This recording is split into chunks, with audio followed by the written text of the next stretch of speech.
الحمد لله نحمده ونستعينه ونستغفره ونؤمن به ونتوكل عليه ونعوذ بالله من شرور أنفسنا ومن سيئات أعمالنا.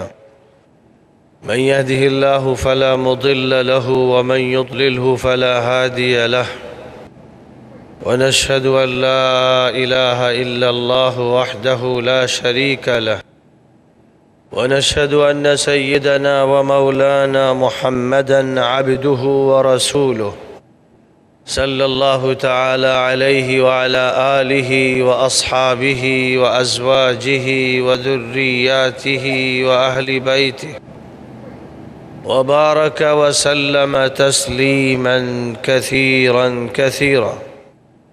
أما بعد، فأعوذ بالله من الشيطان الرجيم.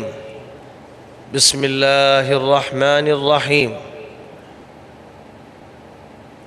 رسلا مبشرين ومنذرين لئلا يكون للناس على الله حجة بعد الرسل.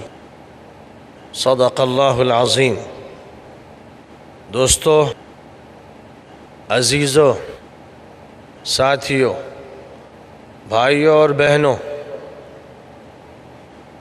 غیر مسلموں میں دعوت دین کا موضوع بہت ہی بنیادی اہمیت کا حامل ہے.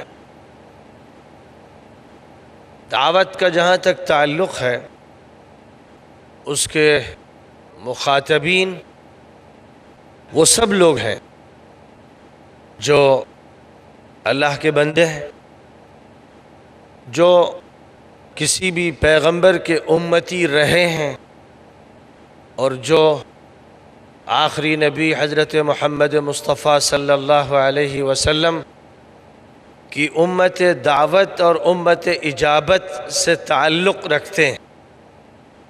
خداوند قدوس نے انسانوں کو وجود عطا فرمایا اور تمام مخلوقات سے ان کو ممتاز بنایا. انسان کو اللہ تعالیٰ نے عقل سے، منطق سے، حکمت سے خصوصی طور پر نوازا ہے. جتنے بھی جاندار ہیں ان کے درمیان انسان کا یہ امتیاز ہے کہ وہ نہ صرف یہ کہ اپنی زندگی کے تحفظ اور بقا کے لیے کوشش کرتا ہے، بلکہ وہ زندگی کا ایک اجتماعی تصور رکھتا ہے.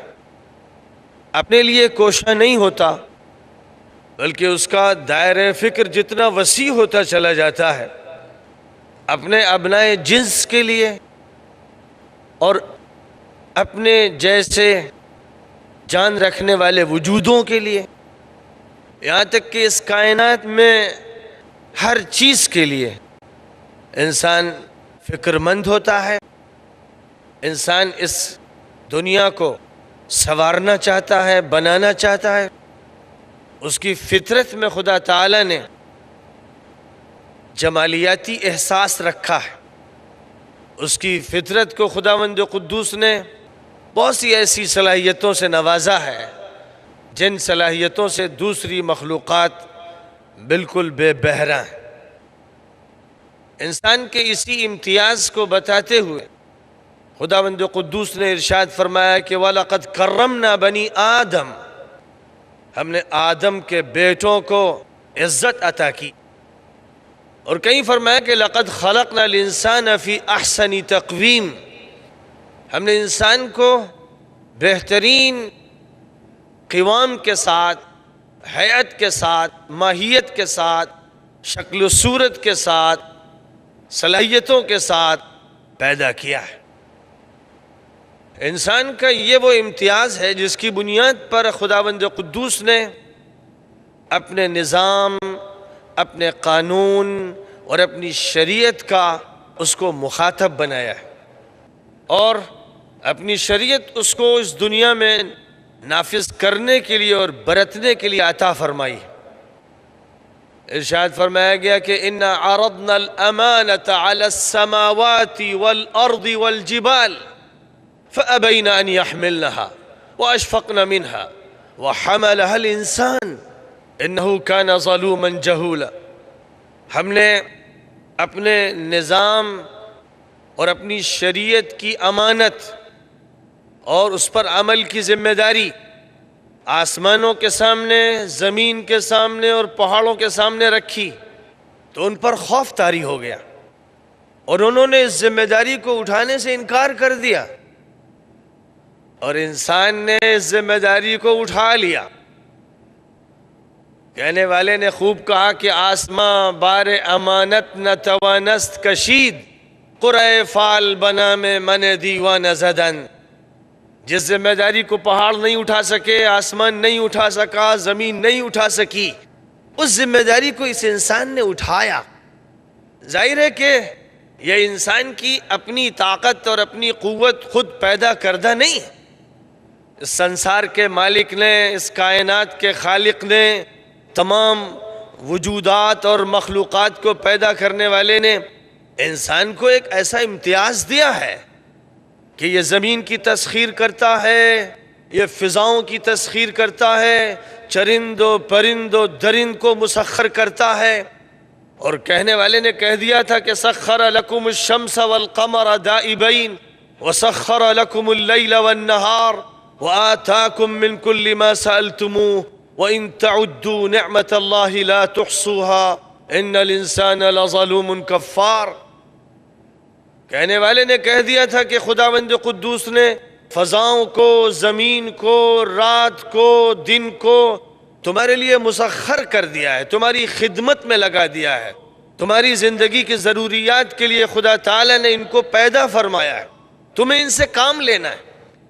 رات و دن تمہارے لیے، آسمان و زمین تمہارے لیے، سورج و چاند تمہارے لیے، پودے تمہارے لیے، جانور و حیوانات تمہارے لیے، پرندے تمہارے لیے، اور اس دنیا میں جتنی بھی چیزیں خشکی پر اور تری پر اور فضاؤں میں ہیں وہ تمہارے لیے. خلق لکم ما فی الارض جمیعا، جو کچھ بھی اس روئے زمین پر ہے، اس کے اندر ہے، اس کی فضاؤں میں ہے، فرمایا گیا یہ سب تمہارے لیے پیدا کیا گیا ہے. ابر و باد و مہو خورشید و فلک در کارن تا تو نانے بکفاری و بغفلت نخوری. ان ساری چیزوں کو خداوند قدوس نے انسان کے لیے پیدا فرمایا، اور انسان کو ان کے لیے پیدا نہیں کیا. انسان پانی کے لیے نہیں ہے، انسان ہوا کے لیے نہیں ہے، انسان زمین کے لیے نہیں ہے، انسان فضاؤں کے لیے نہیں، یعنی انسان کو ان کے لیے مسخر نہیں کیا گیا. انسان اپنے مالک کے لیے، خالق کے لیے، اپنے ایشور کے لیے، بھگوان کے لیے، لارڈ کے لیے، گاڈ کے لیے، اللہ کے لیے، رحمان کے لیے. انسان صرف اس کے لیے، اور باقی سب چیزیں انسان کے لیے. اب اگر انسان اسے فراموش کر کے جو چیزیں اس کے لیے پیدا کی گئی ہیں ان کے ساتھ وہ معاملہ کرنے لگے جو معاملہ اسے مالک اور خالق کے ساتھ کرنا چاہیے تھا، انسان گنگا کی پوجا کرنے لگے، انسان درختوں کی پوجا کرنے لگے، انسان مٹی کے گھڑوں کی پوجا کرنے لگے، انسان خود انسانوں کی یا جن چیزوں سے انسان ڈرتا ہے یا جن سے امید لگاتا ہے ان کی پوجا کرنے لگے. انسان پتھر سے ایک چیز بنائے، مورتی تیار کرے اور اس کے سامنے ہاتھ جوڑ کے کھڑا ہو جائے. انسان کا حال یہ ہو کہ وہ اپنی پیشانی ہر جگہ رکھنے کو تیار ہو. تو اس کا مطلب یہ ہوا کہ انسان نے اپنے منصب کو چھوڑ دیا، اپنی حیثیت کو چھوڑ دیا، اپنی ڈگنیٹی ختم کر دی، اپنی پرسنالٹی اس نے تج کے رکھ دی. اب وہ اپنی انسانیت کو فراموش کر چکا ہے اور ایک عام جاندار بن گیا ہے. فرمایا گیا افتعبدون ما تنحتون واللہ خلقکم وما تعملون، جن چیزوں کو تم اپنے ہاتھوں سے بناتے ہو ان کی پوجا کرتے ہو، حالانکہ خدا تعالیٰ نے تمہیں بھی پیدا کیا اور ان کو بھی پیدا کیا. یہ ایک حقیقت ہے جس حقیقت کو یاد دلانے کے لیے خداوند قدوس نے اپنے پیغمبروں کو ہمیشہ بھیجا. جتنے بھی پیغمبر دنیا میں آئے، ابتدا نبوت اور رسالت کی آدم علیہ السلام سے ہوئی. سب سے پہلا انسان سب سے پہلا پیغمبر تھا، سب سے پہلا نبی تھا، سب سے پہلا انسان سب سے پہلا رہبر تھا. سب سے پہلا انسان سب سے پہلا استاد تھا، معلم تھا، اتالیق تھا۔ سب سے پہلا انسان انسانوں کے لیے اللہ کی طرف سے ایک نظام لے کر آیا تھا، اس کو وجود میں لایا گیا اور اس کو ایک ایسا زبردست علم عطا کیا گیا جس کی اس دنیا میں انسانوں کو ضرورت تھی۔ اس کو وہ علم دیا گیا جس کا تعلق زمین سے ہے، جس کا تعلق پودوں سے ہے، جانوروں سے ہے، جس کا تعلق دھاتوں سے ہے، جس کا تعلق فضاؤں سے ہے، جس کا تعلق تمام چیزوں سے ہے۔ وہ علم اس کو عطا کیا گیا کہ وہ اس دنیا کو برت سکے اور اس دنیا ہی کے اندر خداوند قدوس کے سسٹم کو، اس کے نظام کو، اس کے کوڈ آف کنڈکٹ کو، اس کے قانون کو نافذ کر سکے، ایگزیکیوٹ کر سکے۔ اس مقصد کی خاطر پہلا انسان اسی منصب اور حیثیت کے ساتھ وجود میں لایا گیا۔ سمجھنے والے بہت سے یوں سمجھتے ہیں کہ انسان پہلے بھٹکا ہوا تھا، انسان پہلے ایسے دور سے گزرا کہ جو توہمات کا، سپرسٹیشنز کا اور خرافات کا دور تھا، پھر دھیرے دھیرے وہ علم کی طرف بڑھتا گیا اور جوں جوں علم کی طرف بڑھتا گیا توحید کے قریب ہوتا چلا گیا اور اللہ کی معرفت اسے حاصل ہوتی گئی۔ یہ مفروضہ غلط۔ انسان جب سب سے پہلے اس دنیا میں آیا تو وہ صحیح علم لے کے آیا، اور اس حقیقت کو قرآن پاک نے صاف الفاظ میں بیان کر دیا۔ وَعَلَّمَ آدَمَ الْأَسْمَاءَ كُلَّهَا، اللہ نے آدم کو تمام علوم، فنون، سائنسز، نالجز سکھا دی۔ جس انسان کو اس زمین میں بھیجا گیا وہ کسی بیابان میں، کسی صحرا میں، کسی چٹیل میدان میں، کسی ریگستان میں نہیں اتارا گیا، اس دنیا کو پہلے سجایا گیا۔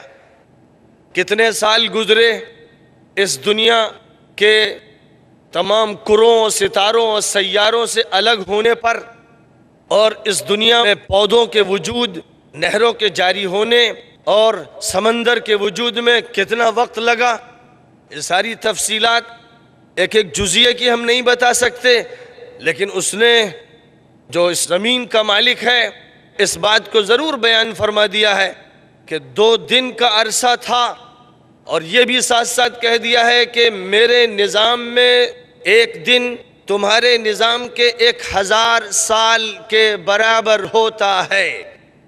فرمایا وَإِنَّ يَوْمًا عِنْدَ رَبِّكَ كَأَلْفِ سَنَةٍ مِّمَّا تَعُدُّونَ، تمہارے پروردگار کے نزدیک ایک دن تمہارے 1000 سال کے برابر ہے۔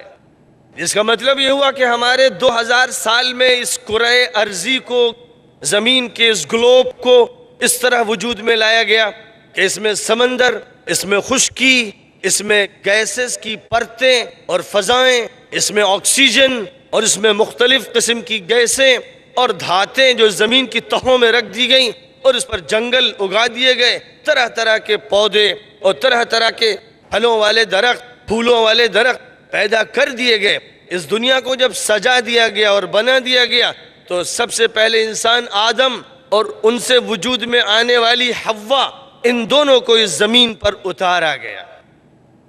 وَلَكُمْ فِي الْأَرْضِ مُسْتَقَرٌّ وَمَتَاعٌ إِلَىٰ حِينٍ، فرما دیا گیا کہ دیکھو اس زمین پر تم کو اتارا جا رہا ہے اور ایک مدت تک تمہیں یہاں پر رہنے کا موقع دیا جا رہا ہے، اور زندگی کا ساز و سامان تم کو عطا کیا جا رہا ہے۔ یعنی اس دنیا میں تم کو ہمیشہ نہیں رہنا ہے، عمر محدود ہے، وقت محدود ہے، جگہ محدود ہے۔ اس دنیا میں مسافروں کی طرح آنا ہے، پھر یہاں سے وطن جانا ہے، اور وطن وہ جگہ ہے جہاں اس دنیا میں اتارنے سے پہلے خدا تعالیٰ نے بسایا، جسے ہم جنت کہتے ہیں۔ جنت میں آدم اور حوا کو بسایا گیا، اور قبل اس کے کہ ان کو بسایا جاتا خدا تعالیٰ نے ان کو علوم و فنون عطا فرمائے، اور فرشتوں کو حکم فرمایا کہ ان کے سامنے جھک جاؤ، اس لیے کہ تمہیں اس انسان کے لیے مددگار بننا ہے، اس انسان کو غلط قسم کے اثرات سے محفوظ رکھنے کی کوشش میں لگے رہنا ہے، اس انسان کو زندگی گزارنے کے جو طریقہ دیا جائے گا اس طریقے کے سلسلے